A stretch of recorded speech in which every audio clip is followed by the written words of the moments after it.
ಎಲ್ಲರಿಗೂ ನಮಸ್ಕಾರ. ಇಂದು ನಾನು ಕುರಿಗೆ ಪೂಜೆಯ ಮಹತ್ವ ಕುರಿತು ಮಾತನಾಡಲಿದ್ದೇನೆ.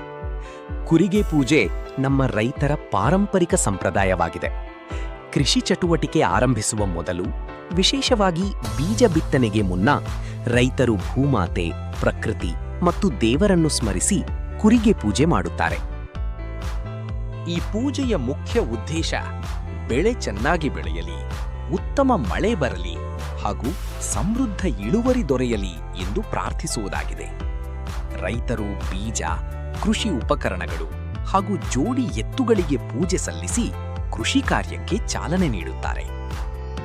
ಕುರಿಗೆ ಪೂಜೆ ನಮ್ಮ ಸಂಸ್ಕೃತಿ, ಸಂಪ್ರದಾಯ ಮತ್ತು ಕೃಷಿಯ ಮೇಲಿನ ಗೌರವವನ್ನು ಪ್ರತಿಬಿಂಬಿಸುತ್ತದೆ.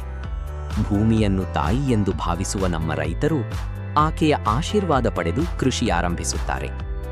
ಈ ಆಚರಣೆಯು ರೈತರಲ್ಲಿ ಹೊಸ ಉತ್ಸಾಹ, ಭರವಸೆ ಮತ್ತು ಆತ್ಮವಿಶ್ವಾಸವನ್ನ ಮೂಡಿಸುತ್ತದೆ. ಆದ್ದರಿಂದ ಕುರಿಗೆ ಪೂಜೆ ಕೇವಲ ಒಂದು ಧಾರ್ಮಿಕ ಆಚರಣೆಯಲ್ಲ, ಅದು ಕೃಷಿ ಸಂಸ್ಕೃತಿಯ ಮಹತ್ವದ ಸಂಕೇತವಾಗಿದೆ. ರೈತ ಬಾಂಧವರೇ, ಇಂತಹ ಉಪಯುಕ್ತ ಕೃಷಿ ಮಾಹಿತಿಗಾಗಿ ನಮ್ಮ ಚಾನೆಲ್ ಅನ್ನು ಈಗಲೇ ಸಬ್ಸ್ಕ್ರೈಬ್ ಮಾಡಿ. ಬೆಲ್ ಐಕಾನ್ ಒತ್ತಿ ಮುಂದಿನ ಅಪ್ಡೇಟ್ಗಳನ್ನು ಮೊದಲು ಪಡೆಯಿರಿ. ವಿಡಿಯೋ ಇಷ್ಟವಾದರೆ ಲೈಕ್, ಕಮೆಂಟ್ ಮತ್ತು ಶೇರ್ ಮಾಡಲು ಮರೆಯಬೇಡಿ. ಮುಂದಿನ ವಿಡಿಯೋದಲ್ಲಿ ಮತ್ತೆ ಭೇಟಿಯಾಗೋಣ. ನಮಸ್ಕಾರ.